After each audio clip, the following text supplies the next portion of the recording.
So, hi guys! Good morning and happy Sunday! Actually, napag-uusapan lang at masasabi ko na sa isang GC na yon ay hindi naman sila fan ng couple na to. Pero, syempre, kahit hindi sila fan, naobserbahan nila yung mga bagay-bagay. Sabi nga, in fairness, kahit wala na sa Kalingap, still consistent na ranking sa top most viewed. Well, sa totoo lang, totoo naman talaga yan, di ba? Na talagang consistent dahil marunong silang magmikos-mikos sa mga content nila. Ibig sabihin lang nun, base sa pakiramdam ko or sa naobserbahan ko, talagang they are really dedicated kung anong nasimulan nila. Kaya, ginagawa nila yung best talaga to really maintain yung ano na yan, yung nabuo nilang community ngayon. 'Di ba? And malaking factor din talaga diyan yung hindi nagpapatalo yung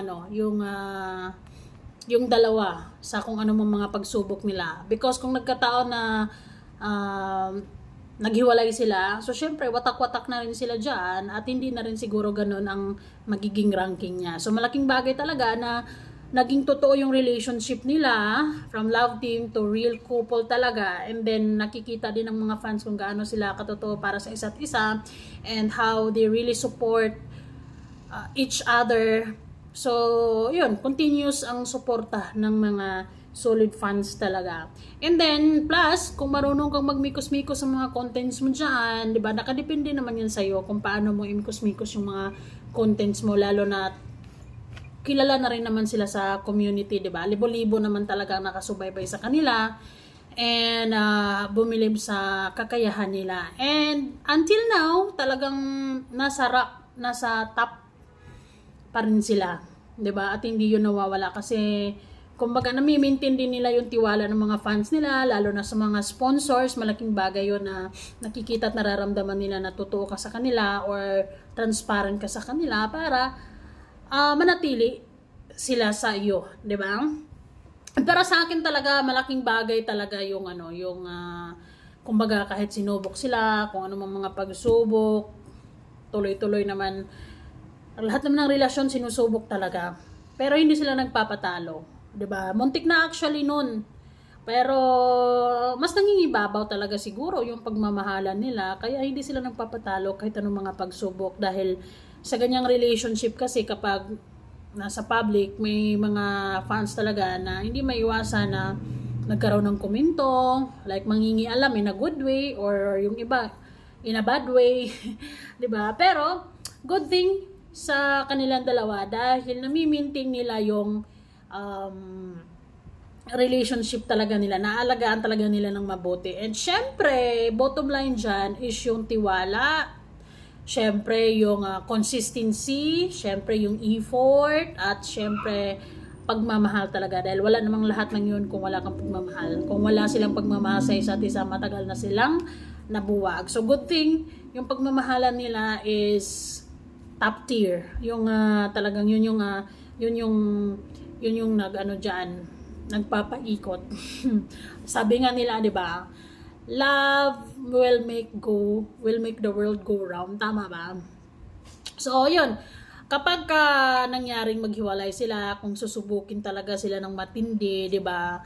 Syempre yung mga fans din is nagkandaloko-loko din. Pero I also believe na hindi pa rin maapektuhan yung views kasi nakadepende naman yan sa'yo. As a content creator, sabi nga 'di ba, you have to be really creative kasi kilala ka naman na sa community. Talagang marami na nakasubaybay sa'yo. Yung iba nga, hindi talaga 100% yung pagsusubaybay. Like, every upload andyan sila. Pero kapag meron kang nakaka-excite na topic dyan or content na nakaka-conscious kung anong nangyayari, talagang manunood yan. 'Di ba? Ganun lang naman. Mikos lang naman yan. Hindi ibig sabihin na million followers ka or million subscribers ka ay million din yung views mo or laging mataas yung views mo. Syempre, sa YouTube, yung views mo talagang minsan bababa, minsan tataas, nakadepende sa upload mo, 'di ba? Kung exciting yung upload, nakakaabang or alam mo yun, yung sa thumbnail pa lang parang gusto mo nang panoorin at naku-curious ka na kung anong nangyayari. So, ayun, malaking factor din yun, di ba? At naniniwala ako sa dalawa, ang isa sa mga pinakamalaking factor dyan is yung relationship talaga nila na solid, na matibay, di ba? Pinagtibay ng mga bashers, ng mga pagsubok, at kung ano-ano pa mang mga challenges na pinagdaraanan nila. Sana ma-maintain nila yung energy na yon, yung relationship na yon, at hindi sila magpapapikto kung ano pa mang mga pagsubok na pwede pa nilang kakaharapin. Kasi sigurado marami pa, di ba? Marami pa yung mga mag-asawa nga kahit 30 o 20 pataas years na mag-asawa, magkasama sa isang bubong, susubukin at susubukin pa nga di ba? So sila, susubukin at susubukin pa rin yan sila sa decision nila sa bawat isa, kung ano mas mahalaga, kung ano mas matimbang, di ba? And sana mabalansin nila ang mga bagay-bagay, pangarap at relationship, career and relationship, di ba? Kasi kadalasan din sa mga couple, kaya din sila naghihiwalay talaga dahil minsan hindi na balanse yung career at saka yung time mo sa relationship mo, kasi na-focus na yung attention mo sa career mo kasi gusto mong ma-pursue yun, gusto mong ma-push yun, and then nag-sacrifice yung relationship mo. And then good thing itong dalawa na to ay nababalanse nila. Sila yung nagpapakita or nagpaparamdam sa mga fans na you can do both, 'di ba? You can make a better career at the same time meron ka ding good relationship, meron ka ding jowa. Kasi yung iba parang ayaw na muna magjowa because hindi nila kayang i-balance with their career. Pero sabi ko nga, kapag may gusto, may paraan. Lagi naman yan. Kapag mahal mo talaga yung tao, kahit gaano ka kabisi, magagawa mo ng paraan yan at never mo ma-ignore yan.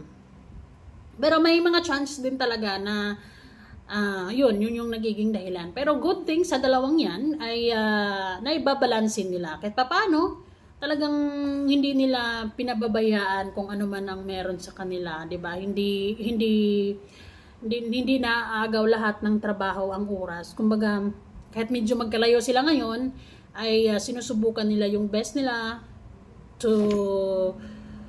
para maramdaman pa rin nila ang isa't isa. 'Di ba? Ganun lang naman 'yon. Lalo na ngayon, meron ng messenger, marami ng ways to communicate. Communication is the key talaga. Open communication is the key para mas mag-long last yung relationship nila. So I hope na ma-maintain nilang ganun. Kahit anumang mga pagsubok, kasi minsan ay minsan may pagsubok din sila sa sponsors, sa mga fans, na minsan ay nakaka-apekto din sa kanila. Tao lang din naman yan sila, so maapektuhan talaga sila. Pero good thing, kahit nararamdaman siguro ng mga sponsors ngayon, ng mga fans nila ngayon, na kahit anong opinion nila, kahit anong sasabihin nila, solid yung dalawa. So, proven and tested na yung relationship nila. And I hope na ma-maintain nila yung ganun. 'Di ba? Hindi sila magpapadala ng soul-soul, lalo na kung soul-soul ay medyo alanganin. Kasi may mga soul-soul na alanganin, may mga soul-soul naman na para mas lalo kayong maging matibay, 'di ba? So good thing ay since parehas naman silang nasa tamang edad na and they know kung anong pwedeng ipaglalaban, kung anong tama at mali, mas maganda talaga na napaninindigan nila ang kanilang relationship kahit maraming bashers, maraming manghuhusga, maraming judgment.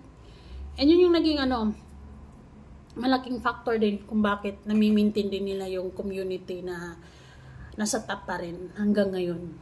'Di ba? Kasi as a content creator, mikos-mikos mo lang yung mga vlogs mo. Minsan taas, minsan bababa, and it's normal. Nakadepende sa'yo. 'Di ba? Hanggat buo pa rin yan sila, hanggat in relationship sila, ay bababa tataas yung nila diyan, yung views niya diyan. Depende. Pero kung sakaling it happen, 'di ba? Kung sakaling mang susubukin at magkahiwalay, nakadepende din yan. Nakadepende pa rin sa kanila yung views nila. Kasi marami namang mga nagkahiwalay na couple, mataas pa rin yung mga views. Depende kasi yan sa mo. So kung paano mo ipaikot-ikot ang mga bagay-bagay. So yon lang. Good luck.